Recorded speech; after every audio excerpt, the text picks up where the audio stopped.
Everyone, let's learn and grow class में आप सभी का स्वागत है। इस वीडियो में हम डिस्कस करने वाले हैं 6th स्टैंडर्ड की सिविक्स का लेसन नंबर 2, विविधता एवं भेदभाव। तो विविधता के बारे में तो हमने पहले ही पढ़ लिया है कि जो हमारा कंट्री है एक विविधता वाला देश है, जिसमें बहुत सारे अलग अलग प्रकार के रिलीजन है, कल्चर है, अलग लैंग्वेजेस है, अलग फूड है, अलग क्लोथिंग स्टाइल है ना, अलग पहनावा है, खान पान सब अलग है हमारे यहाँ पे। तो हमारे देश में, हमारा जो देश है एक विविधतापूर्ण देश है, पर विविधता के वजह से बहुत बार क्या हो जाता है, भेदभाव भी हो जाते हैं। तो इस चैप्टर में हम लोग पढ़ेंगे विविधता एवं भेदभाव। ठीक है, तो जैसे कि हमने पहले वाले पार्ट में ही पढ़ लिया था कि विविधता के बारे में पढ़ लिया है। तो कई बार क्या होते हैं, कोई कोई जो लोग होते हैं वो एक दूसरे से अलग होते हैं, क्योंकि हमने पहले ही पढ़ा कि हर एक बच्चा एक दूसरे से अलग होता है। तो समटाइम्स उनको चिढ़ाया जाता है, कभी कभी उनका मजाक भी बना जाता है। जो मोटे होते हैं तो उनको मोटिया बोलते हैं, जो काला होता है उसको कालिया बोलते हैं, है ना। जो चश्मा लगाते हैं उसको चश्मिश बोलते हैं। तो जो बच्चे अगर थोड़ा बहुत भी अलग होते हैं तो उनका नाम रख दिया जाता है और उनका मजाक बनाया जाता है। ठीक है, और उनको किसी भी गतिविधियों में शामिल नहीं किया जाता है। तो ये क्या है, विविधता तो है हमारे देश में, पर इसमें क्या है, भेदभाव भी शामिल है। अगर आप देखोगे तो एक दोस्त जो है अगर दूसरे दोस्त से अलग है तो लोग बहुत ही बुरा व्यवहार करते हैं उनके साथ, है ना। तो इस चैप्टर में हम लोग यही पढ़ेंगे कि जो विविधता है और जो भेदभाव है उसमें, उसको हम किस प्रकार से कम कर सकते हैं, और जो भेदभाव है वो कौन से क्राइटेरियाज में भेदभाव है वो सब हम लोग पढ़ेंगे। ठीक है, तो चलिए स्टार्ट करते हैं।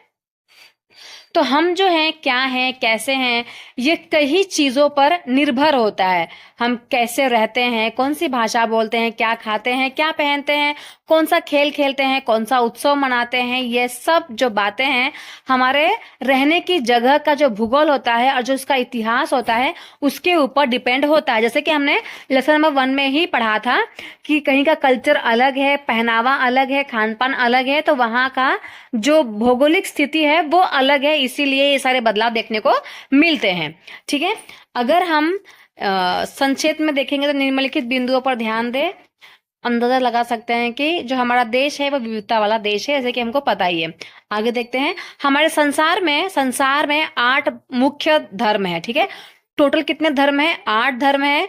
और भारत में उन 8 धर्मों को क्या है, अनुयायी, मतलब कि जो इन धर्म के मानने वाले थे वो हमारे देश में रहते थे। ठीक है, हमारा जो देश है उसमें 1600 से ज्यादा भाषाएं बोली जाती है।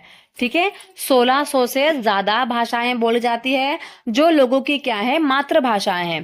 ठीक है, क्योंकि मातृभाषाएं बहुत ज्यादा है हमारे देश में। और यहाँ पर 100 से भी ज्यादा क्या किए जाते हैं, नृत्य किए जाते हैं। तो आप देख सकते हैं कि हमारे देश में कितनी ज्यादा विविधता है। ठीक है, ये जो विविधता है वो खुश करने का कारण तो बनती ही है, पर कभी कभी खुश होने का कारण नहीं भी बनती है। क्योंकि जो लोग हमारी तरह दिखते हैं तो कोई बात नहीं, हम उनसे बात करते हैं हमारी तरह, अगर वो बात करते हैं हमारी तरह अगर वो कपड़े पहनते हैं हमारी तरह वो सोचते हैं। और कभी कभी जब हमें ऐसे लोगों से मिलते हैं तो हम लोग को देखो, हम सुरक्षित महसूस करते हैं, आश्वस्त महसूस करते हैं कि हाँ भाई ये हमारी तरह दिखता है, हमारी तरह बोलता है। पर अगर कभी कभी हमें ऐसे लोग मिलते हैं जो हमसे बहुत भिन्न होते हैं, ठीक है, तो हमें बहुत अजीब और बहुत अपरिचित सा लगता है। ऐसा लगता है कि अननोन पर्सन है भाई, लैंग्वेज ही अलग है। फॉर एग्जाम्पल, मतलब अगर देखा जाए, जैसे कि देखो कोई लोग हैं जो आउट ऑफ कंट्री गए हैं, ठीक है, तो वहां पे पूरा इंग्लिश लैंग्वेज बोली जा रही है। बट अगर इंडिया से कोई गया है वहां पर, अगर कोई इंडिया का वहां पे उसको मिल जाता है तो उसको बहुत अच्छा लगता है कि हाँ भाई कोई तो है जो हमारे भारत देश का है, मेरी तरह बोलता है, हिंदी भाषा का इस्तेमाल करता है, इंडियन फूड खाता है, तो उसको अच्छा लगता है ना। बट वही अगर कोई मतलब कि आउट ऑफ कंट्री से इंडिया आएगा तो उसको क्या लगेगा कि कितने अजीब लोग हैं, क्योंकि इंडिया में तो इंग्लिश लैंग्वेज बहुत कम चलती है ना। तो फिर अगर उसको कोई यहाँ पे अंग्रेज मिला ही नहीं तो वो कैसा फील करेगा, बहुत ज्यादा हम लोग कैसा फील करेंगे कि इतना अननोन पर्सन कौन है भाई, ये अपरिचित सा, उससे हम बात करना ही पसंद नहीं करते हैं, है ना, क्योंकि लैंग्वेज का भी बैरियर है, हमसे अलग भी दिखते हैं इसीलिए। ठीक है, तो कई बार क्या होता है कि हम समझ भी नहीं पाते और जान भी नहीं पाते कि हमसे अलग क्यों है। तो लोग जो होते हैं ना, अपने से अलग दिखने वालों के बारे में खास तरह की क्या कर लेते हैं, राय बना लेते हैं। जो हमसे अलग दिख रहे हैं तो उसको मतलब कि अरे, अगर समझ लो कोई साउथ इंडियन है तो हम लोग बोलते हैं साउथ इंडियन है, तो सिर्फ इडली सांभर ही खाते रहते हैं, इडली वाले हैं ये लोग। ठीक है, तो चलिए देखते हैं आगे। तो यहाँ पे एग्जाम्पल दिया हुआ है पूर्वाग्रह। पूर्वाग्रह मतलब कि जो हमारी एक फिक्स की हुई सोच है किसी के बारे में, ये है। तो यहाँ पे एग्जाम्पल दिया है ग्रामीण क्षेत्र के बारे में और शहरी क्षेत्र के बारे में। कौन सा कथन सही है वो हमको बताना है। ठीक है, तो ग्रामीण और शहरी लोगों को लेकर हम लोग के दिमाग में कौन से पूर्वाग्रह है, मतलब कि कौन से स्टीरियोटाइप थिंकिंग है जो हमने पहले से ही फिक्स करके रखी है, इसके बारे में हमको बताना है। ठीक है, तो ग्रामीण जो लोग होते हैं, आधे से ज्यादा भारतीय गांवों में रहते हैं। तो ये हमारे स्टीरियोटाइप क्या है, एक पूर्वाग्रह सोच है कि हाँ, ज्यादातर लोग गांव में रहते हैं, टिक कर देना है उसको। गांव के जो लोग होते हैं आधुनिक प्रौद्योगिकी का इस्तेमाल करना पसंद नहीं करते। तो जितनी भी आधुनिक जो टेक्नोलॉजी आई है उसका इस्तेमाल करना पसंद नहीं करते। हाँ ठीक है ना। फसल की बुआई और कटाई के समय परिवार के लोग खेतों में 12 से 14 घंटा काम करते हैं। हाँ, ये भी हमारी क्या है, एक सोच है, एक मेंटालिटी पहले से फिक्स है कि हाँ भाई ये लोग बहुत काम करते हैं, इनको टेक्नोलॉजी में बहुत कम इंटरेस्ट होता है। ग्रामीण लोग काम की तलाश में शहरों की ओर स्थानांतरण करने को बाध्य होते हैं। हाँ, क्योंकि जो कटाई बुआई का काम होता है वो 6 महीने का ही होता है, बाकी 6 महीने वो बेरोजगार रहते हैं, तो वो शहरों की तरफ आते हैं। ठीक है, अब नेक्स्ट देखिए, शहरी लोगों के लिए हमारे दिमाग में क्या एक पूर्वाग्रह है, मतलब कि क्या स्टीरियोटाइप सोच है। तो शहरी जीवन जो होता है वो बड़ा आसान होता है, यहाँ के लोग बिगड़े हुए और आलसी होते हैं। तो देखिए, बहुत सारे लोग बोलेंगे कि हाँ भाई जीवन तो आसान है, घर पे पानी मिल जाता है, वॉशिंग मशीन है, एसी है, कूलर है, सारी फैसिलिटीज अवेलेबल है। पर गांव में सारी फैसिलिटीज अवेलेबल नहीं है, तो उसको हम क्या बोलेंगे, हाँ भाई सही है। तो ये क्या है, हमारी सोच है कि भाई शहर के लोग थोड़े से आलसी होते हैं, काम वाम करना नहीं चाहते हैं। ठीक है, शहरों में जो लोग होते हैं वो अपने परिवार के सदस्यों के साथ बहुत कम समय बिताते हैं। तो ये भी हमारी एक सोच है कि हाँ भाई, क्योंकि जो फादर होते हैं वो भी जॉब करते हैं, जो मदर होती है वो भी जॉब करती है, तो बच्चों के साथ बहुत कम समय बिता पाते हैं। ये एक हमारी सोच है कि हाँ सही बात है। शहरी लोग केवल पैसा की चिंता करते हैं, लोगों की नहीं। ये भी हम क्या बोलेंगे कि हाँ, शहर के लोग तो सिर्फ पैसे के पीछे ही भागते रहते हैं, है ना। गाँव में तो लोग एक दूसरे से बात करते हैं, मुलाकात करते हैं। ठीक है, पर शहरों में ऐसा नहीं है। शहर में एक बाजू वाले फ्लैट में कौन रहता है वो भी हमें नहीं पता होता है। शहरों में रहना बहुत महंगा पड़ता है, लोगों की कमाई का एक बहुत बड़ा हिस्सा किराए में और आने जाने में खर्च हो जाता है। ये भी क्या है, सच बात है ना। तो ये जो चीजें धारणाएं दी गई हैं वो हमारे दिमाग में पहले से बसी हुई है, तो उसको हम क्या बोलते हैं, पूर्वाग्रह।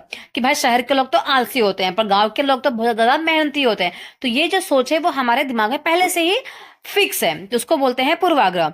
ठीक है, पर जरूरी नहीं है कि शहर के लोग आलसी होते हैं भाई और गांव के लोग बहुत मेहनती होते हैं। गांव के लोग भी आलसी हो सकते हैं, पर हमारी सोच में तो पहले से ये फिक्स है। ठीक है, चलिए आगे देखते हैं। तो इनमें से जो कुछ कथन दिए गए हैं वो ग्रामीण लोगों को अज्ञानी की तरफ देखते हैं, जबकि शहर के लोगों को आलसी और सिर्फ पैसों के पीछे भागने वाला ऐसा दिखाया गया है। ठीक है, तो जब हम किसी के बारे में पहले से ही राय बना लेते हैं और हम अपने दिमाग में एक राय बिठा लेते हैं कि भाई ये ऐसा है, तो उसे कहा जाता है पूर्वाग्रह। ठीक है, आई होप आपको समझ में आ गया होगा। तो ज्यादातर जो राय होती है पूर्वाग्रह के बारे में वो नकारात्मक ही होती है। ठीक है, जैसे कि लोगों को आलसी या फिर कंजूस मानना भी क्या है, एक पूर्वाग्रह। जैसे कि मारवाड़ी कंजूस होते हैं, है ना भाई। कंजूस तो हर एक मिडिल क्लास फैमिली का बंदा बंदी है, पर हमने सिर्फ एक टाइटल किसको दे दिया गया है, मारवाड़ी को दे दिया गया है।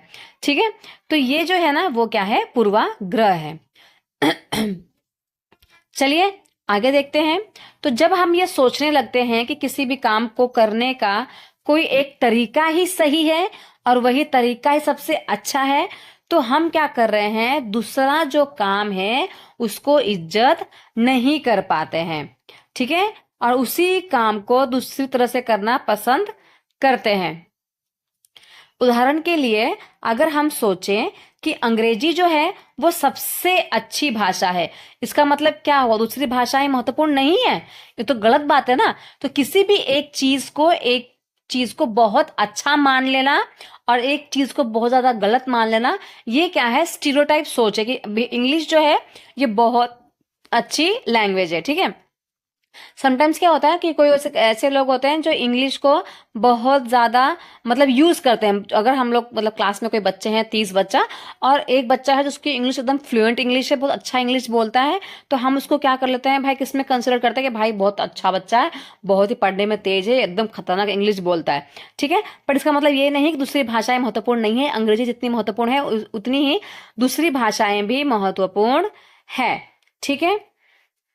तो हम अन्य भाषाओं को क्या कर रहे हैं, बहुत नकारात्मक रूप से देख रहे हैं। तो इसका मतलब क्या होगा कि हम उन लोगों की शायद इज्जत नहीं कर पाएंगे जो अंग्रेजी के अलावा अन्य भाषा बोलते हैं। अगर हम अंग्रेजी को ही इतना ज्यादा महत्व देंगे तो दूसरी भाषा वाले जो बोलने वाले लोग हैं हम लोग क्या करेंगे, उनको इतना इंपॉर्टेंस नहीं देंगे, क्योंकि हमारे दिमाग में पहले से ही बैठा हुआ है कि अंग्रेजी जो है सबसे बेस्ट लैंग्वेज है और अंग्रेजी बोलने वाला सबसे बेस्ट है, सबसे ज्यादा इंटेलिजेंट है।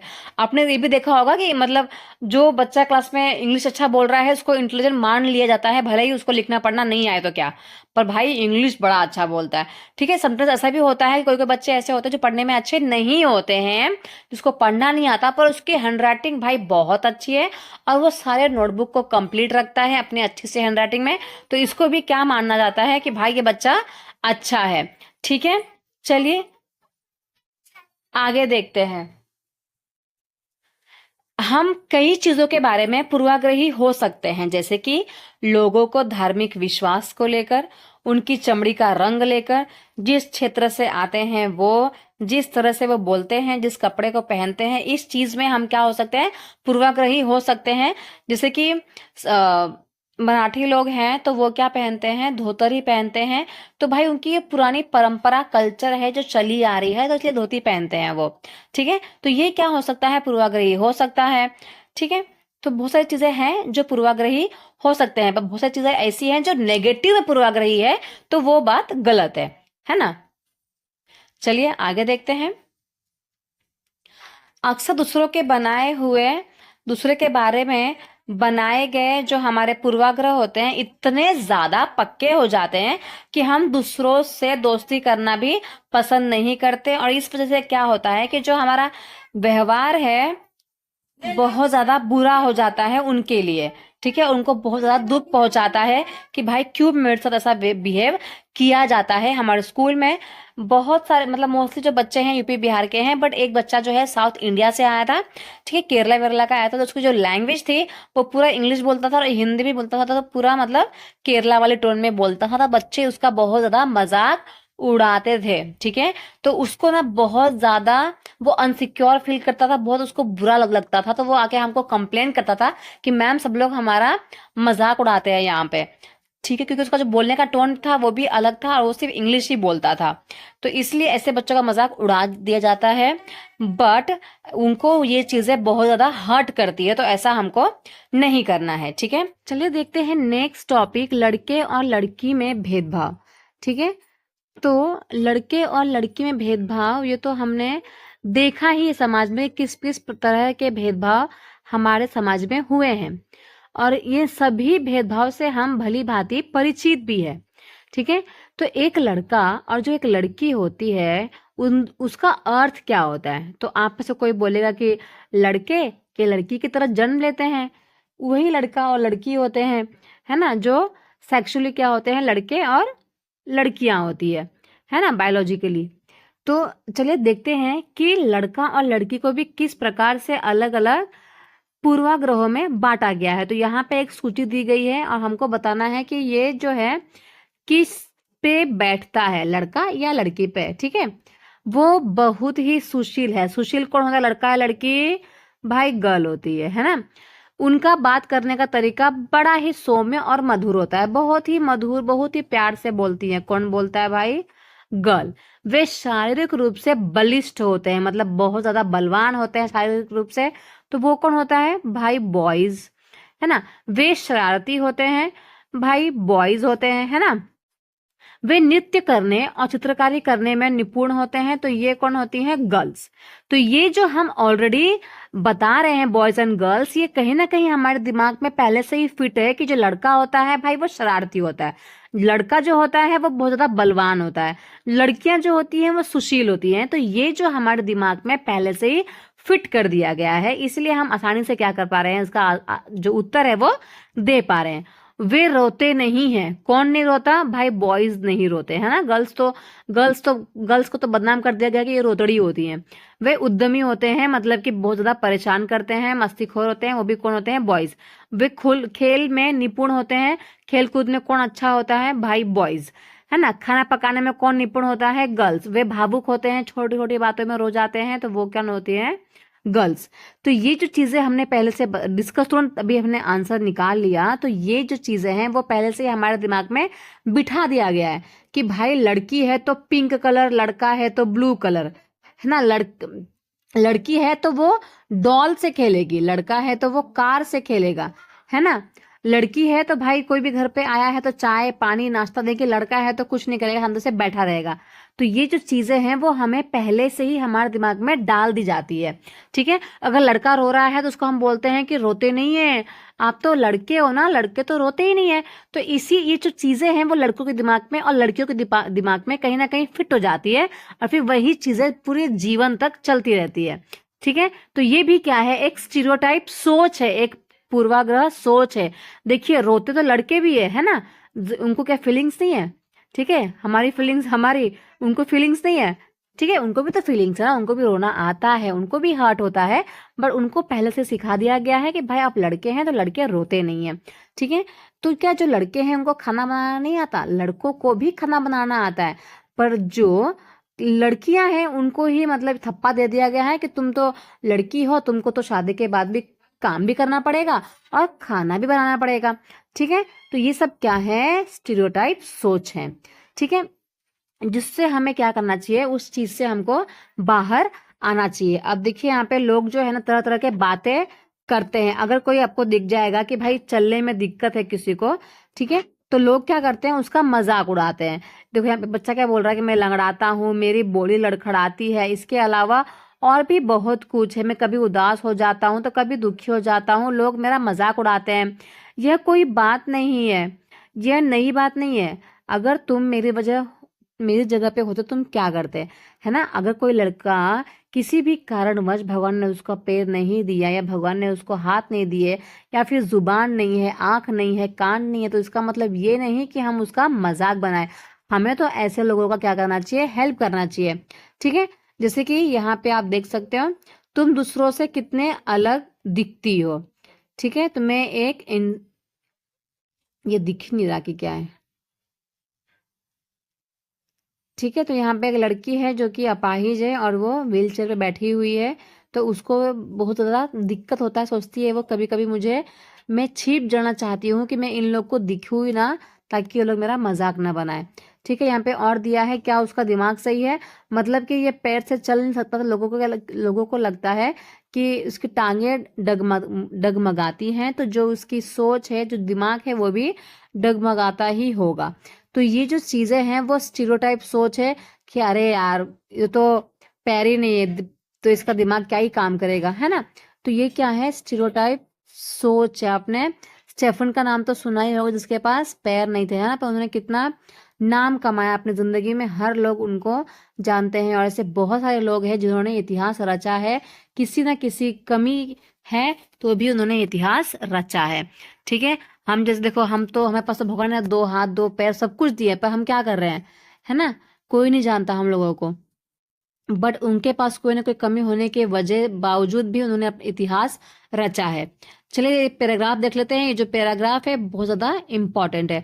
तो ऊपर के चित्र में जो बच्चे हैं उन्हें हम क्या कहते हैं? उन्हें पहले विकलांग कहा जाता था, है ना। आपने ये नाम तो सुना ही होगा कि ये लोग क्या है? विकलांग है।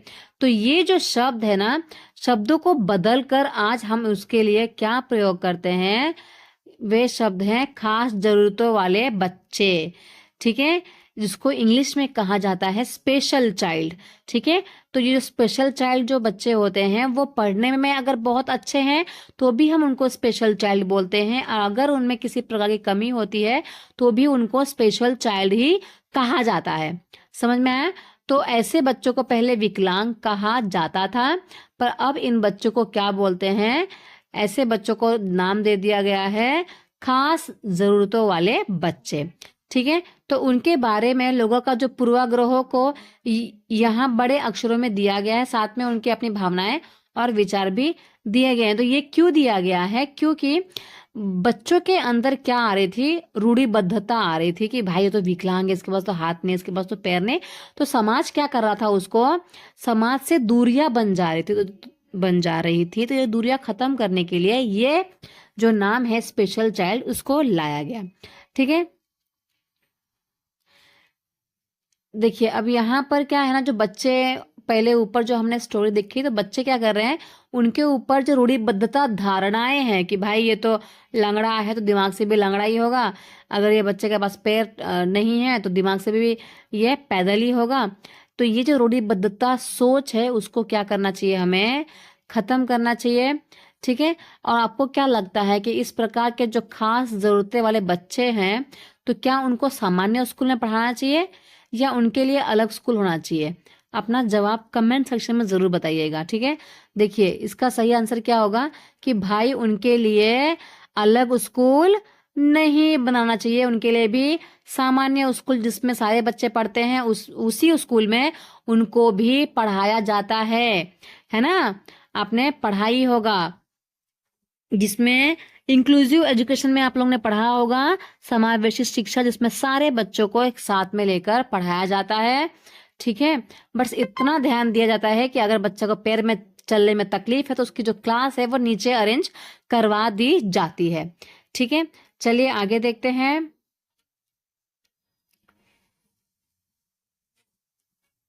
अगर हम कथन को ले कि वो रोते नहीं है, ठीक है, आपने सुना होगा कि भाई वो रोते नहीं है, तो कौन नहीं रोता? तो ये जो गुण है आमतौर पे हम किस पे देख सकते हैं? लड़कों में या फिर पुरुषों के साथ जोड़ा जाता है कि भाई हाँ रोते नहीं है। जो आपने डायलॉग भी सुना होगा, मर्द को दर्द नहीं होता, है ना? पर बचपन में जब लड़का गिरता होगा और गिर जाने के बाद जब उसको चोट लगती होगी तो क्या उसको दर्द नहीं होता होगा? अवश्य दर्द होता होगा और बच्चा रोता भी होगा। पर माता पिता और जो परिवार के सदस्य हैं उन्हें अक्सर यह कहकर चुप करा देते हैं कि रो मत, तुम तो लड़के हो। ठीक है, और ये जो है ना, तुम तो तुम लड़के हो, तुम तो बहादुर लड़के हैं, बहादुर लड़के तो बिल्कुल नहीं रोते। ठीक है, तो जैसे जैसे बच्चा जो है ना बड़ा होता ही जाता है और वो इस चीज पे विश्वास करने लगता है कि हम तो लड़के हैं, हम रोते नहीं हैं, जो कि बहुत गलत बात है। ठीक है, रोना भी अच्छा है, आंख का जो पूरा कचरा साफ हो जाता है, जो फीलिंग है वो भी पूरी निकल के बाहर आ जाती है। ठीक है, यहाँ तक कि अगर लड़के को रोना आ भी जाता है ना तो वो अपने आप को क्या कर लेता है? रोक लेता है। क्यों रोकता है? क्योंकि यह मानता है, जो लड़का है वो यह मानता है कि जो रोना है वो एक कमजोरी की निशानी है। अगर रो दिया मतलब कि भाई तू तो कमजोर है। स्कूल में भी देखा होगा आप लोगों ने, अगर कोई रोता है तो बच्चे हंसने लग जाते हैं कि मैम देखो ना, छोटी छोटी बात में रोने लग जाते हैं। तो भाई वो उसकी फीलिंग है, उसको हर्ट हुआ है तो वो तो रोएगा ही, है ना? चलिए आगे देखते हैं।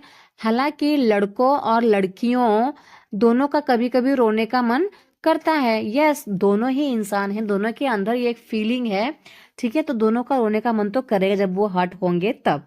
तो खास करके जब उन्हें गुस्सा आए या फिर दर्द हो तो भाई दोनों ही को रोना आ जाता है। ठीक है, पर लेकिन बड़े होने तक लड़के जो है ना वो सीख जाते हैं या फिर वो अपने आप को सिखा लेते हैं कि हमको रोना नहीं है। ठीक है, अगर कोई बड़ा लड़का रोए तो उसे ऐसा लगता है कि अगर मैं रोऊंगा तो दूसरे लोग मुझे चिढ़ाएंगे और मेरा मजाक बनाएंगे। ठीक है। तो इसलिए वो क्या करता है, दूसरे के सामने रोने से अपने आप को रोक लेता है और समटाइम्स वो अकेले जाके रोते हैं, ठीक है, क्योंकि उनको लगता है कि मैं सामने रोऊंगा तो मेरा मजाक बन जाएगा। ये लगातार हम सुनते रहते हैं कि लड़के जो होते हैं वो ऐसे होते हैं, मस्तीखोर होते हैं, खेलकूद में अच्छे होते हैं, और लड़कियां जो होती हैं वो ऐसी होती है, मतलब संस्कारिक होती है, खाना वाना बनाने उनको आता है। तो समाज की इन मान्यताओं को हम बिना सोचे समझे मान लेते हैं, ठीक है। तो ये जो चीजें बनाई गई है वो समाज ने बनाई है और हम बिना सोचे समझे इस पे विश्वास भी कर लेते हैं। तो हमारा जो व्यवहार है इनके अनुसार ही होने लगने लगता है, ठीक है। पर ये जो हमने एक छवि में लड़कों और लड़कियों को देखना देखना स्टार्ट किया है वो क्या है, टोटली गलत है ना, क्योंकि हर एक लड़का में और हर एक लड़की में अपनी अपनी काबिलियत होती है और हमें उनके छवि के अनुरूप ही देखना चाहिए, है ना। बट हम क्या कर रहे हैं, जैसे समाज ने बनाया है वैसा हम देखते हैं। जैसे कि यहाँ पे एग्जाम्पल दिया है, वो कोमल होते हैं और मृदु स्वभाव की होती हैं, बहुत ही सुशील होती है। मतलब किसके बारे में बात हो रही है यहाँ पे, लड़की के बारे में बात हो रही है, ठीक है।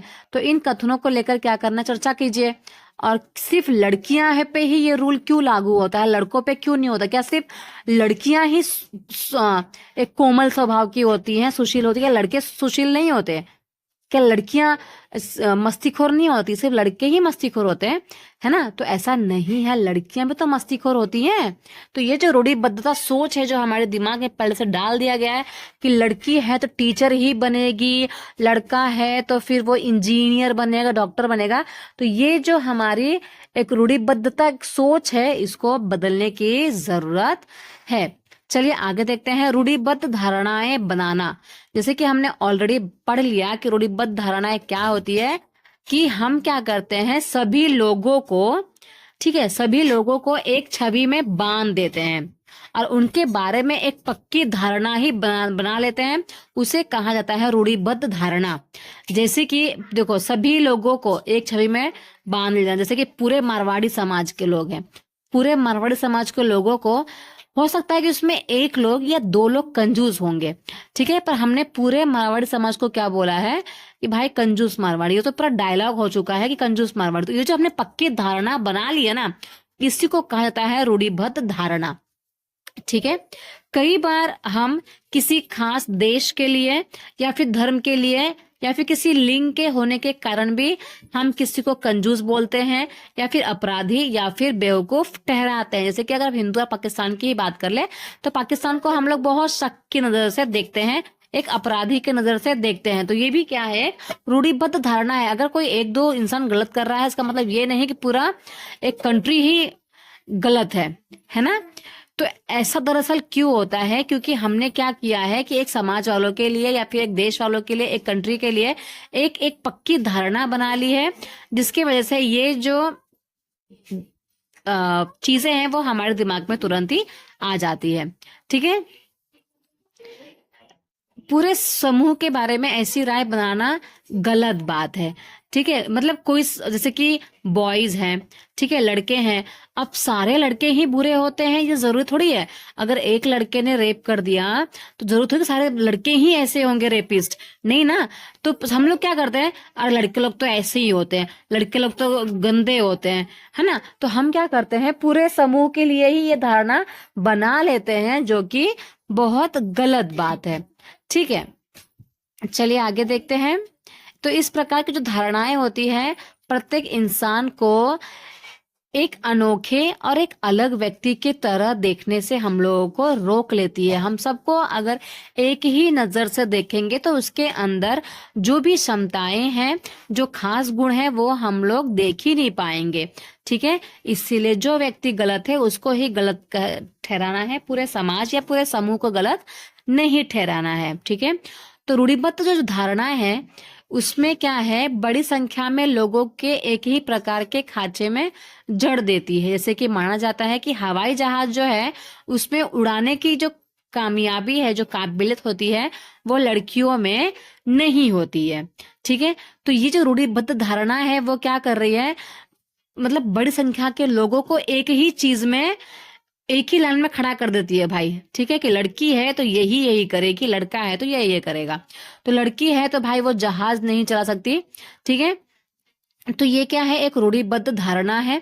तो इन धारणाओं का असर हम सब पर पड़ता है, और कई बार ये धारणाएं जो है ना वो हमें काम करने से भी रोक लेती है, ऐसे काम करने से भी रोक लेती है जिनको करने की काबिलियत शायद हम में हो, ठीक है। तो ये धारणा से हमें क्या करना है, मुक्त होना है और आगे बढ़ना है, ठीक है।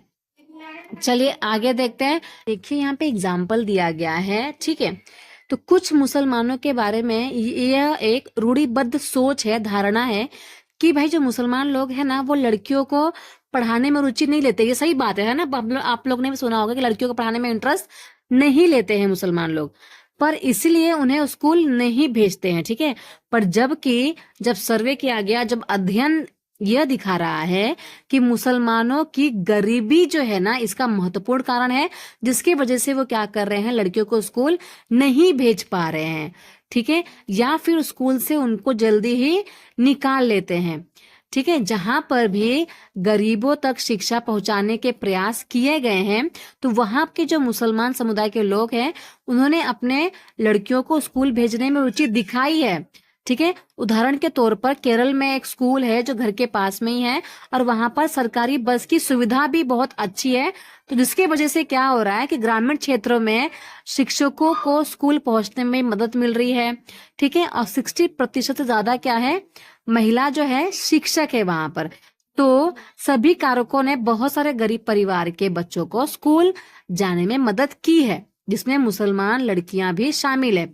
वही अगर दूसरे राज्यों की बात करें, जहाँ के लोगों ने, जहाँ के जो भी एमएलएस वगैरह है उन्होंने कोई प्रयास ही नहीं किए, तो वहां के जो गरीब परिवारों के बच्चे हैं वो स्कूल जाने में मुश्किल आती है उनको, ठीक है, चाहे वो मुसलमान हो या फिर जनजाति वाले हो या फिर अनुसूचित जाति वाले हो, ठीक है। तो जाहिर है कि मुसलमान लड़कियों की स्कूल से गैरहाजिरी का कारण धर्म नहीं है बल्कि गरीबी है। गरीबी की वजह से वो अपने लड़कियों को नहीं पढ़ा पाते, ना कि धर्म की वजह से, ठीक है।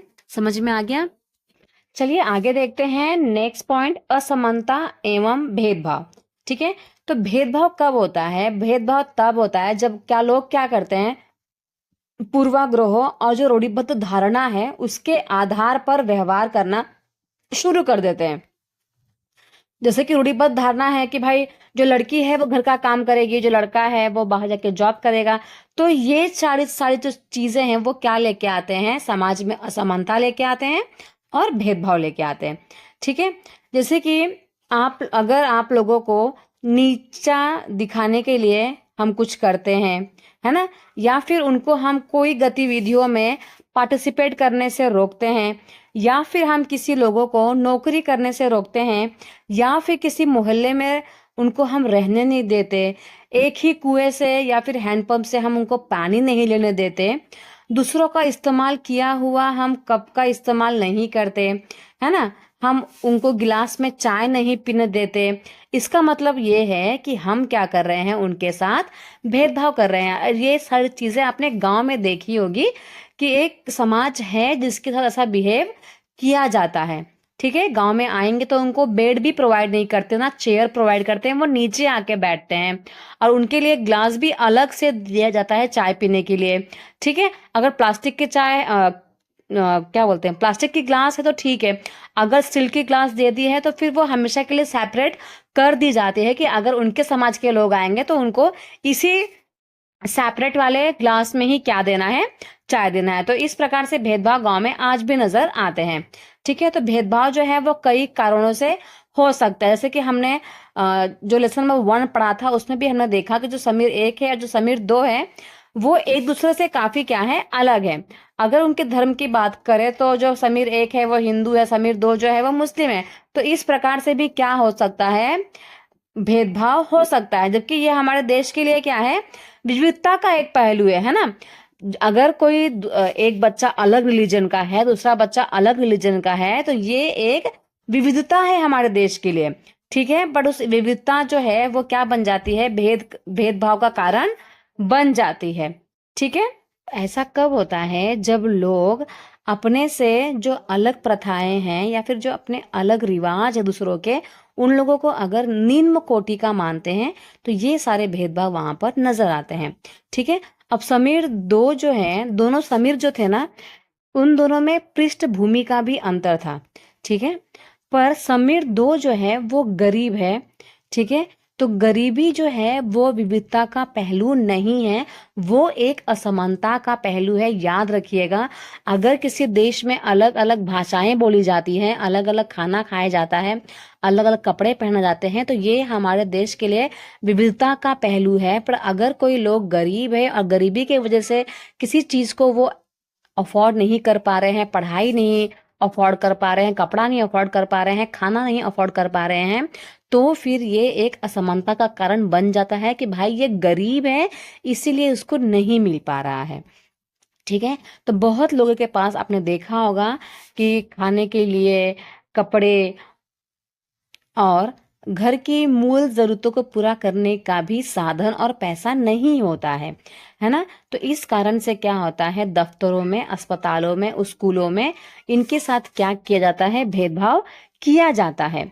तो ये सारी चीजें जो हैं वो असमानता का कारण है। आगे देखते हैं, कुछ लोगों को, ऐसे भी कुछ लोग हैं जिनको विविधता का भी सामना करना पड़ता है और उसके साथ साथ असमानता पर आधारित चीजों को भी उनको भेदभाव का सामना करना पड़ता है। मतलब विविधता का सामना तो करना ही पड़ता है, इसके अलावा असमानता का भी सामना करना पड़ता है। देखिए क्यों, क्योंकि वो जिस समुदाय के सदस्य है ना, उनकी संस्कृति को इतना ज्यादा इम्पोर्टेंस नहीं मिलती है। ठीक है, तो ऊपर से क्या है, वो गरीब भी है। ठीक है, मतलब जिस रिलीजन के हैं, वो जिस संस्कृति के हैं, उस संस्कृति को भी इम्पोर्टेंस नहीं मिल रही है। ऊपर से क्या है, वो गरीब भी हैं, तो उनके पास अपनी जरूरतों को पूरा करने का कोई भी साधन नहीं है। ठीक है, तो इस आधार पर क्या किया जाता है, उनके साथ भेदभाव किया जाता है। ठीक है, तो ऐसे जो दोहरे भेदभाव का सामना बहुत सारी जनजातियों को भी करना पड़ता है, धार्मिक समूहों को भी करना पड़ता है, और कुछ क्षेत्र के लोग हैं जिनको ये दोनों चीजों का सामना करना पड़ता है। ठीक है, कि अगर वो समझ लीजिए अलग किसी स्टेट के हैं तो अलग लैंग्वेज बोल रहे हैं, तो उनको क्या करना पड़ेगा वहां पर, जबकि ये हमारे देश के लिए विविधता है, पर यहाँ पे उनको लैंग्वेज की प्रॉब्लम की वजह से बैडली ट्रीट किया जाता है। ठीक है, और ऊपर से अगर वो गरीब है फिर तो उनकी और केयर नहीं होती। ठीक है, चलिए आगे देखते हैं। ये वाला जो है बॉक्स, ये देख लेते हैं। तो दलित शब्द के बारे में सीटेट के एग्जाम में बहुत बार पूछा गया है। ठीक है, तो दलित जो है वो शब्द है जो नीची कही जाने वाली जो जाति होती है, जो निचले जाति वाले लोग होते हैं, उनके लिए इसका इस्तेमाल किया जाता है।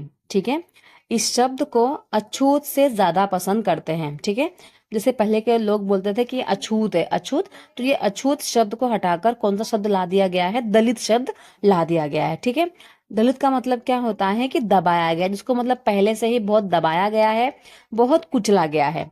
ठीक है, और दलितों के अनुसार ये जो शब्द है ना, दर्शाता है कि कैसे सामाजिक पूर्वाग्रहों के वजह से और भेदभाव की वजह से दलित जो लोग हैं उनको दबाकर रखा है, और सरकार क्या करती है, दलित लोगों को अनुसूचित जाति के वर्ग में रखती है। ठीक है, तो ये जो है पैराग्राफ, ये पूरा बॉक्स इंपॉर्टेंट है। दलित के बारे में बहुत बार क्वेश्चन सीटेट के एग्जाम में पूछा गया है। चलिए देखते हैं नेक्स्ट पॉइंट, भेदभाव का सामना करने पर। देखिए बहुत सारे लोग हैं जिनको भेदभाव का सामना करना पड़ता है। ठीक है, तो भेदभाव का सामना करने पर लोगों को बहुत सारी प्रॉब्लम फेस करनी पड़ती है। उनको अपनी आजीविका चलाने के लिए अलग अलग तरह के काम करने पड़ते हैं, जैसे कि पढ़ाना, बर्तन बनाना, मछली पकड़ना, बढ़ईगिरी, खेती करना, बुनाई करना, ये सारी चीजें। ठीक है, पर लेकिन कुछ कामों में दूसरों के मुकाबले ज्यादा कामों को महत्वपूर्ण माना गया है। मतलब कुछ कामों को बहुत ज्यादा महत्वपूर्ण माना गया है। सफाई करना, कपड़े धोना, बाल काटना, कचरा उठाना, ये सारे कामों को समाज में बहुत कम महत्व मिला है। ठीक है, तो इसलिए जो लोग इन कामों को करते हैं उनको गंदा या फिर अपवित्र माना जाता है, जबकि यही लोग हमारे सोसाइटी को, हमारे समाज को क्लीन रखते हैं, पर उनको ही क्या किया जाता है, गंदा और अपवित्र माना जाता है। तो ये जो जाति व्यवस्था है ना, यह बहुत ही एक महत्वपूर्ण पहलू है। ठीक है, जाति व्यवस्था में लोगों के समूह को एक ही तरह की सीढ़ी के रूप में रखा गया। देखो मतलब सीढ़ी के अनुसार रखा गया। सीढ़ी है तो ये एक जाति, सबसे आगे वाली जाति उच्च जाति, ठीक है, और दूसरी जो जातियां हैं वो नीची वाली जाति।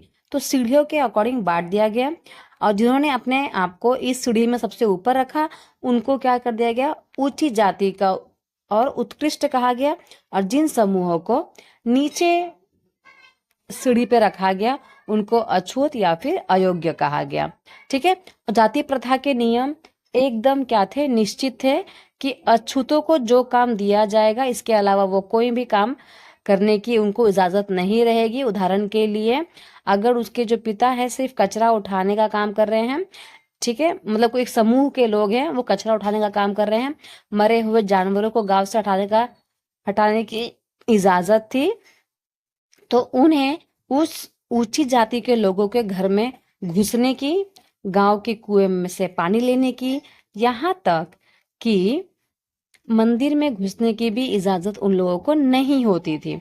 उनके जो बच्चे होते थे दूसरी जाति के बच्चों के साथ स्कूल में बैठ नहीं सकते थे। तो इस तरह की जो ऊंची जाति के लोगों को जो अधिकार हासिल हुआ ना, वो अछूतों को ये सारी चीजें नहीं हासिल हो पाई। ये सारी चीजों से ये लोग वंचित रह गए। ठीक है, जैसे कि आप यहाँ पे देख सकते हैं, फोटो में दिया गया है, ठीक है, कि कुछ बच्चे जो हैं वो साथ में बैठ के पढ़ रहे हैं, और ये जो दो बच्चे हैं अछूत जाति के हैं तो उनको क्लास के बाहर या फिर दूसरे बच्चों से दूर पढ़ाया जा रहा है, जो कि एक बहुत बड़ा भेदभाव का रूप है। तो ये पूरी तरीके से गलत है, ऐसा नहीं होना चाहिए। ठीक है, अभी आगे एक स्टोरी दी गई है जिससे आप समझ पाएंगे कि किस प्रकार से अछूतों के साथ बुरा व्यवहार किया जाता था। ठीक है, जैसे कि भारत की एक बहुत मशहूर हस्ती है, उसको भी भेदभाव का सामना करना पड़ा था। ठीक है, तो इससे हम ये जो स्टोरी है वो हमें समझाने में मदद करेगी कि किस प्रकार से बहुत बड़ी संख्या में लोग जो हैं वो भेदभाव के शिकार बने हैं। तो इनको आप लोग जानते ही हैं, ये क्या है, एक महान नेता थे हमारे भारत देश के जिनका नाम है डॉक्टर भीमराव अंबेडकर। और इन्होंने क्या किया था, जाति व्यवस्था पर आधारित भेदभाव के अपने अनुभवों को उन्होंने लिखा कि जब वो 9 साल के थे, ठीक है, 1901 की बात है, उन्होंने अपना अनुभव लिखा कि जब मैं 9 साल का था तो मैं महाराष्ट्र में था। ठीक है, और महाराष्ट्र से, ये स्टोरी जो है बॉक्स में दी गई है वो बाद में पढ़ेंगे। तो महाराष्ट्र में कोरेगांव में वो अपने भाइयों के साथ पिता से मिलने गए थे। ठीक है, तो स्टेशन पे वो काफी देर तक क्या करते हैं, इंतजार करते हैं, क्योंकि पिताजी से बात हुई थी, पिताजी बोल रहे थे कि मैं तुमको लेने के लिए आऊंगा स्टेशन पे, स्टेशन में तुम लोग वेट करना। ठीक है, तो जब कोई नहीं आया तो 1 घंटा बीत गया। तो स्टेशन मास्टर जो है ना, देख रहा है आपको फोटो में, स्टेशन मास्टर जो है वो पूछने के लिए आते हैं कि आपके पास टिकट है, तो वो बोलते कि हाँ हमारे पास टिकट तो है, तो आप लोग यहाँ पे क्यों रुके हुए हैं। तो वो बच्चे बोलते हैं कि हमें कोरेगांव जाना था, और हमारे पिताजी या फिर उन्होंने बोला था कि मेरा नौकर तुमको लेने के लिए आएगा तो तुम स्टेशन पे इंतजार करना, लेकिन दोनों में से कोई भी नहीं आया। ठीक है, और हमें पता भी नहीं है कि कोरेगांव कैसे पहुंच सकते हैं। तो हमने बहुत अच्छे अच्छे जो बच्चे थे, जो भीमराव अंबेडकर, जो उनके भैया लोग थे, उन्होंने बहुत अच्छे अच्छे कपड़े पहने थे। ठीक है, और जो उनकी लैंग्वेज थी उससे बिल्कुल भी अंदाजा नहीं लगाया जा सकता था कि ये अछूतों के बच्चे हैं। ठीक है, तो निश्चय ही स्टेशन मास्टर को क्या लगा होगा कि ये ब्राह्मण के बच्चे हैं, क्योंकि वो काफी अच्छे से क्या कर रहे थे, उन लोगों से बात कर रहे थे। ठीक है, तो वो उन्होंने क्या देखा कि भाई बच्चे जो हैं वो मुश्किलों में हैं, चलो उनकी हेल्प की जाए। जैसे कि हम हिंदू जो होते हैं वो सोचते हैं ना कि भाई चलो हेल्प कर दी जाए। तो स्टेशन मास्टर जो है वो पूछते हैं कि आप लोग कौन है। ठीक है, तो जो भीमराव अंबेडकर है वो बिना पलक झपकाए क्या बोल देते हैं कि हम लोग महार हैं।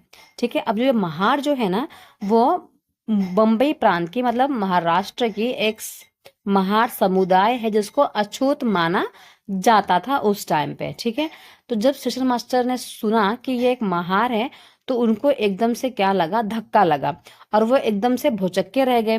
ठीक है, और उनके चेहरे में क्या हो गया, अचानक से परिवर्तन हो गया कि भाई मैंने एक अछूत जाति के बच्चों से बात कर लिया। ठीक है, तो उनको मतलब उनके उनकी जो बात है उसमें अलग सा ही बर्ताव बदलाव आया और अजीब सी घृणा वाली भावना उनके आ गई उस बच्चों के लिए। ठीक है, तो उन्होंने जैसे ही जवाब सुना वो क्या करते हैं, तुरंत वहां से चले जाते हैं।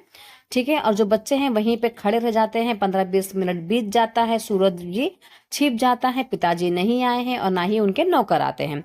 तो स्टेशन मास्टर भी उनको छोड़कर चले जाते हैं। बच्चे जो हैं वो काफी घबराने लग जाते हैं कि भाई अंधेरा होने वाला है, अब क्या किया जाए।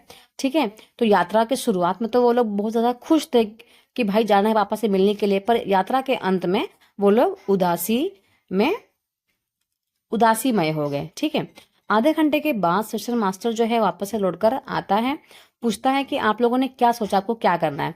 तो जो बच्चे हैं वो बोलते हैं कि हमारे पास तो किराए हैं, एक अगर बैलगाड़ी मिल जाती तो हम कोरेगांव के लिए निकल जाते। ठीक है, अगर कोरेगांव यहाँ से दूर नहीं है तो हम पैदल भी निकल सकते हैं। ठीक है, और वहां पर किराए जो है, किराए पर बहुत सारी बैलगाड़ियां भी थी। तो जब स्टेशन मास्टर जो है जाते हैं पूछने के लिए कि जाते हैं पूछने के लिए कि आप जाओगे वहां पर बच्चों को लेकर कोरेगा, तो सारी जो बैलगाड़ियां हैं सब लोग क्या बोलते हैं कि हम नहीं जाएंगे, क्योंकि उन्होंने भी सुन लिया था कि ये लोग महार समुदाय वाले लोग हैं। ठीक है, तो अछूत वर्ग के साथ वो लोग नहीं जाना चाहते थे। उनको ऐसा लगता था कि हम भी अगर अछूत के साथ जाएंगे तो हम लोग भी कहीं अछूत ना हो जाए, कहीं हम गंदा ना हो जाए, कहीं हम भी नीचे ना बन जाए, इसीलिए हम नहीं जाना चाहते हैं उन लोगों के साथ। ठीक है, इसके बाद ये जो बच्चे हैं वो दुगना किराया देने के लिए भी रेडी थे, पर कोई भी बैलगाड़ी वालों ने हाँ नहीं बोला उनको छोड़ने के लिए। ठीक है, और स्टेशन मास्टर जो है सब जगह पर जाकर गाड़ी वालों से मोल तोल कर रहे थे और ये लोग चुपचाप खड़े होकर सब कुछ देख रहे थे। ठीक है, पर कोई भी बैलगाड़ी वाला रेडी नहीं हुआ उनको छोड़ने के लिए। तो आप लोग देख सकते हैं कि कल्पना कीजिए कि किस प्रकार से कितना मुश्किल हुआ होगा उन लोगों को एक जगह से दूसरी जगह जाने के लिए, सिर्फ इस बात के लिए कि भाई यह एक नीचे समुदाय वाले लोग हैं इसीलिए। ठीक है, और जैसे कि हमने पहले ही पढ़ा कि जो ये ऊंच नीच है वो इंसानों ने ही बनाया है, उनके काम को देख कर बनाया है ना। तो ये जो है कितना ज्यादा अपमानजनक होगा और दुखदाई होगा उन बच्चों के लिए कि सिर्फ एक जाति के वजह से उनको एक जगह से दूसरी जगह पे ले जाने के लिए मना कर दिया गया। अगर आप भी सोचिए, अगर आप भी हैं और अगर आपको किसी भी कारणवश किसी जाति के वजह से अगर आपको कहीं पे जाने के लिए मना कर दिया जाए तो कितना ज्यादा हर्ट होगा, है ना। देखिए, जैसे कि अगर आप जो लोग हैं वो आपसे दूर रहें, आपको छूने से मना कर दे, आपको पानी पीने ना दे। ठीक है, तो ये सारी छोटी छोटी घटनाएं जो है ना वो दिखाती हैं हम लोगों को कि ये सारी चीजें कितनी ज्यादा असाधारण है हमारे देश के लिए। ठीक है, इन बच्चों के पास कोई भी नहीं था। ठीक है, बच्चे जो थे उनके पास कोई भी नहीं था, वो पैसा देने के लिए भी रेडी थे, तो भी कोई भी गाड़ी वाला उनको ले जाना नहीं चाहता था। तो ये जो व्यवहार है वो एक भेदभाव भरा व्यवहार है उन बच्चों के लिए। तो यह एक जो कहानी है इससे हम बिल्कुल साफ समझ सकते हैं कि जाति पर आधारित भेदभाव जो है न केवल दलितों को कई सारे गतिविधियों से वंचित रखता है, बल्कि उन्हें आदर और सम्मान भी नहीं मिलने देता जो कि दूसरे को मिलता है। बहुत सारी परेशानियों का सामना तो करना ही पड़ता है, इसके अलावा रिस्पेक्ट भी नहीं मिलती। ये बहुत गलत बात है। ठीक है, चलिए ये बॉक्स वाला हम पढ़ लेते हैं अब कि बॉक्स में क्या लिखा गया है भीमराव अंबेडकर के बारे में। ठीक है, जो अंबेडकर हैं 1891 में जन्म हुआ था उनका और 1956 में इनकी मृत्यु हो गई थी। ठीक है, भारतीय संविधान का क्या माना गया है, उनको पिता माना गया है, जो कि दलितों के सबसे बड़े उनको नेता के रूप में जाना जाता है। ठीक है, डॉक्टर अंबेडकर जो थे ना वो दलित समुदाय के अधिकारों के लिए उन्होंने लड़ाई लड़ी थी। उनका जो जन्म हुआ था वो महार जाति में ही हुआ था। महार जाति को अछूत माना जाता था। महार जो लोग होते थे बहुत ज्यादा गरीब होते थे, उनके पास जमीन वगैरह नहीं होती थी, उनके बच्चों को वही काम करना पड़ता था जो उनके पिता करते थे। ठीक है, उन्हें गांव के बाहर रहना पड़ता था, गांव के अंदर इजाजत नहीं थी। ठीक है, आज भी अगर आप गांव में देखोगे तो लोग गांव के बाहर रहते हैं। तो अंबेडकर जो थे ना, अपने जाति के पहले व्यक्ति थे जिसने अपनी पूरी कॉलेज की पढ़ाई पूरी की और इसके बाद वकील बनने के लिए कहाँ गए? इंग्लैंड चले गए थे। ठीक है। इन्होंने दलितों को, अपने बच्चों को स्कूल और कॉलेज भेजने के लिए क्या किया था? प्रोत्साहित किया था। जितने भी दलित लोग थे सबको प्रोत्साहित किया कि आप लोग भी पढ़िए, इस समाज से अब बाहर निकलिए। ठीक है। दलितों से क्या करवाया उन्होंने? अलग अलग तरह की सरकारी नौकरी करने को कहा, ताकि जो जाति व्यवस्था है उससे वो लोग बाहर निकल पाए। ठीक है। अभी जो चीज है, ऐसा तो है नहीं किसी बोल दिया गया होगा और हो गया होगा, उसके पीछे भी बहुत मेहनत होगी। ये जो सोच है उसको तोड़ने में बहुत मुश्किलों का सामना करना पड़ा होगा डॉक्टर भीमराव अंबेडकर को। ठीक है। दलितों का क्या था? मंदिर में जाना, मंदिर में प्रवेश करना भी, उस पर भी रोक लगा दी गई थी। ठीक है। तो ये भीमराव अंबेडकर ही थे जिन्होंने दलितों का मंदिर में प्रवेश करना अनिवार्य करवाया था। ठीक है। और जो भीमराव अंबेडकर है उनको ऐसे धर्म की तलाश थी जो सबको समान निगाह से देखता हो, ना उच्च ना नीच, सब इक्वल है। ठीक है। तो जीवन में आगे चलकर इन्होंने धर्म परिवर्तन किया और बौद्ध धर्म को अपनाया। बौद्ध धर्म में वो परिवर्तित हो गए। और उनका मानना था कि जो दलित लोग हैं, दलित जाति के जो लोग हैं, उनको अवश्य गलत के खिलाफ लड़ना चाहिए और ऐसा समाज बनाना चाहिए जहां पर इज्जत भी हो, जैसी दूसरे को इज्जत मिल रही है ऐसी इज्जत उनको भी मिले। ठीक है। भीमराव अंबेडकर का यह मानना था कि मैं भले ही किस जाति में मुझे जन्म लेना है वो मेरे बस में नहीं था, पर किस जाति में मुझे मरना है ये मेरे बस में है। इसलिए उन्होंने बौद्ध धर्म को अपना लिया था। ठीक है। और जब डेथ के समय वो बौद्ध धर्म में ही थे। चलिए देखते हैं नेक्स्ट पॉइंट, समानता के लिए संघर्ष। तो देखिए, जो भी असमानताएं हमारे देश में थी तो वो एक दिन की मेहनत से खत्म नहीं हुई। इन समानताओं के लिए बहुत सारा संघर्ष किया गया। ब्रिटिश शासन से आजादी पाने के लिए बहुत सारे क्या किए गए? संघर्ष किए गए। और उसमें समानता का व्यवहार के लिए ये किया गया संघर्ष था, है ना? क्योंकि भाई जो ब्रिटिशर्स थे वो भी क्या कर रहे थे? बहुत सारी असमानताएं कर रहे थे। जो भी दलित लोग थे, औरतें थे, जनजातीय लोग और किसानों ने क्या किया? अपने अपने जीवन में इस गैर बराबरी का अनुभव किया, तो उन्होंने इसके खिलाफ लड़ाई लड़ी। ठीक है। सबने सबने क्या किया है? अपने अपने अस्तित्व के लिए क्या किया है? लड़ाई लड़ी है और आज भी लड़नी ही पड़ेगी। कहीं पर भी आपको लगता है कि आपके साथ गलत हुआ है तो आपको आवाज उठाना ही पड़ेगा। अदरवाइज इस असमानता का सामना तो आपको फिर जीवन पर्यंत करना ही पड़ेगा, है ना? बहुत जगह पे ऐसा भी होता है जॉब में भी कि किसी किसी को बहुत ज्यादा प्रायोरिटी मिलती है, किसी को बहुत कम प्रायोरिटी मिलती है। तो इसके पीछे रीजन हो सकता है कि भाई गुड लुकिंग भी एक रीजन होता है कि सुंदर दिख रहा है तो उसको अच्छा प्रमोशन कर दिया जाए, है ना? और कोई अच्छा नहीं दिखता तो उसको साथ थोड़ा बैड बिहेव भी करते हैं, उसका इंक्रीमेंट भी कम होते हैं। ऐसा ही मैंने आज की डेट में भी सुना है। तो ये सारी चीज़ों के खिलाफ क्या करना चाहिए? आवाज़ उठानी चाहिए, क्योंकि काम भी हम भी कर रहे हैं और वो भी कर रहा है। ठीक है। जैसे कि पहले भी हमारी बात हो चुकी है, बहुत सारे जो दलितों ने क्या किया? संगठित होकर एक ग्रुप बनाकर मंदिरों में प्रवेश पाने के लिए संघर्ष किया। ठीक है। उसके बाद महिलाओं ने भी क्या की? मांग की कि जिस प्रकार से पुरुष जो है शिक्षा का अधिकार है उनके पास, उसी प्रकार से हमारे पास भी ये अधिकार होना चाहिए। इसके बाद किसान जो लोग थे और जो दलित लोग थे उन्होंने भी आवाज उठाई जमींदारों के खिलाफ कि जो भी उनकी ऊंची ऊंची ब्याज दर है इससे हमें क्या चाहिए? छुटकारा चाहिए। इसलिए उन्होंने संघर्ष किया। ठीक है। तो सब लोगों ने क्या किया? संघर्ष, एकजुट होकर संघर्ष किया। तो उस संघर्ष से उनको इस प्रॉब्लम से छुटकारा भी मिला है। ठीक है। 1947 में जब हमारा भारत आजाद हुआ, इसके बाद हमारा भारत जो है एक राष्ट्र बन गया। ठीक है।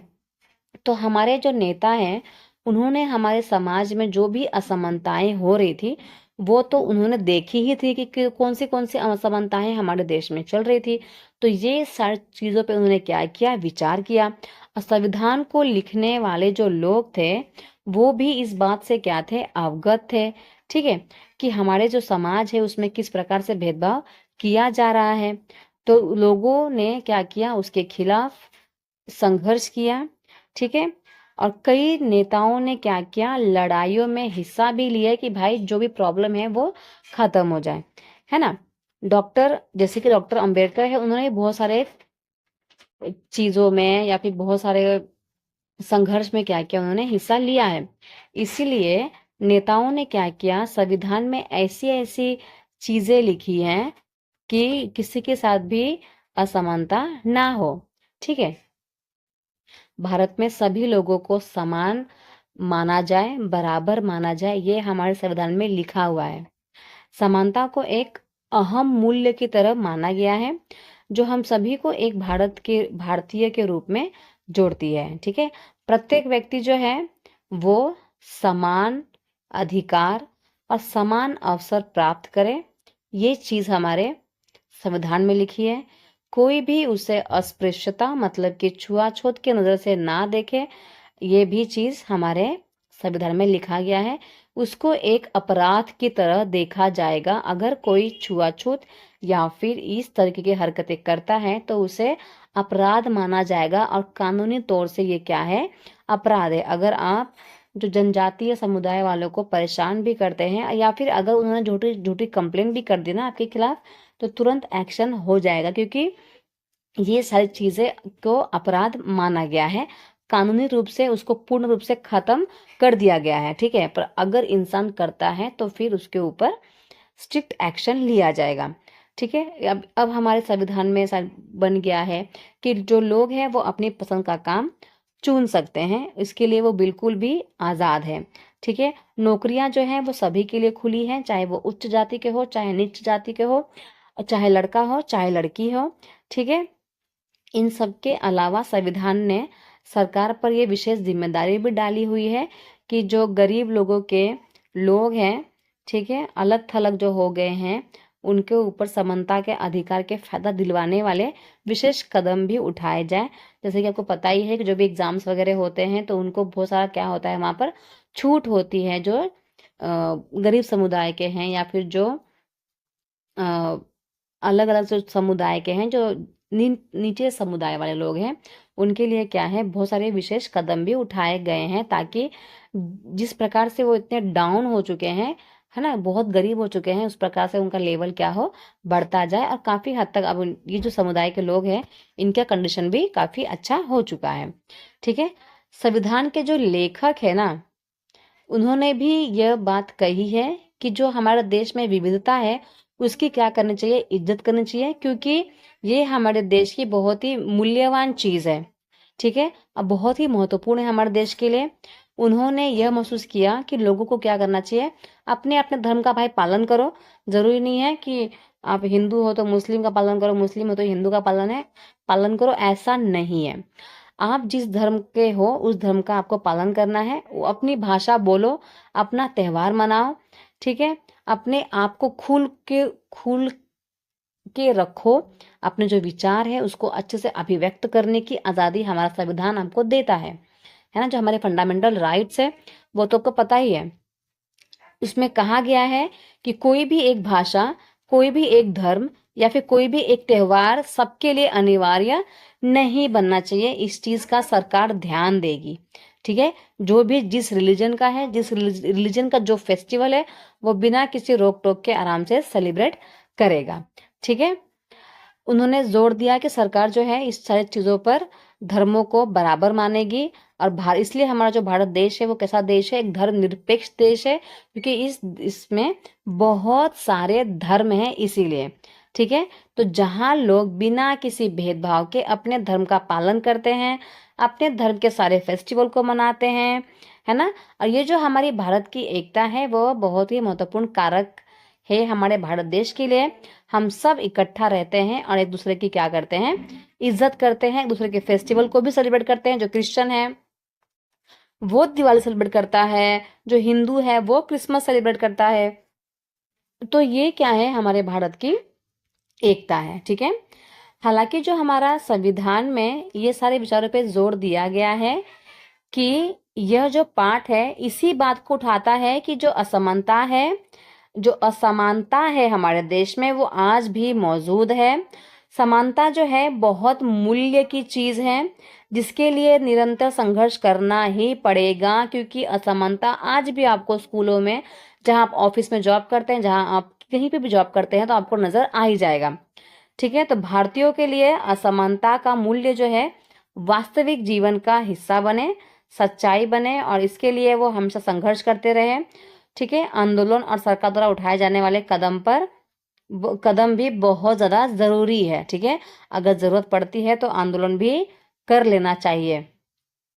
और सरकार को भी लगता है कि भाई जरूरत है कदम उठाने की, कहीं पे स्ट्रिक्ट एक्शन लेने की, तो वहां पे सरकार को भी स्ट्रिक्ट एक्शन लेना चाहिए। जैसे कि हमने देखा है कि बहुत बार, जैसे कि हनुमान जयंती होती है तो हनुमान जी की निकलता है ना, रैली निकलता है, या फिर भगवान श्री राम जी का जयंती है, तो उसमें जब हम रथ यात्रा निकालते हैं तो बहुत सारे अलग अलग रिलीजन के लोग क्या करते हैं, पत्थर फेंकते हैं। तो इसमें क्या कर सकती है सरकार, एक स्ट्रिक्ट एक्शन ले सकती है। ठीक है, या फिर अगर कोई समझ लो कि दूसरे रिलीजन का ही कोई फेस्टिवल हो रहा है, उनका कोई रैली वगैरह निकल रहा है, तो दूसरे रिलीजन के लोग क्या करते हैं, परेशान करते हैं, या फिर धक्का धुक्की हो जाता है, मारा मारी हो जाता है, तो उसमें क्या कर सकती है सरकार, जो है स्ट्रिक्ट एक्शन ले सकती है। तो ये जो पूरा चैप्टर था वो असमानता के ऊपर था, किस प्रकार से जो विविधता है वो असमानता का कारण बन जाती है। तो आई होप आपको चैप्टर समझ में आया होगा, अच्छा लगा होगा, क्योंकि बहुत इंपॉर्टेंट है, एग्जाम में क्वेश्चंस पूछे जाते हैं। तो अच्छे से पढ़िएगा। Thank you so much everyone, अंत तक वीडियो देखने के लिए। वीडियो अच्छी लगी होगी तो चैनल को सब्सक्राइब कर लीजिएगा, लाइक कमेंट शेयर जरूर कीजिएगा। मिलते हैं नेक्स्ट क्लास में।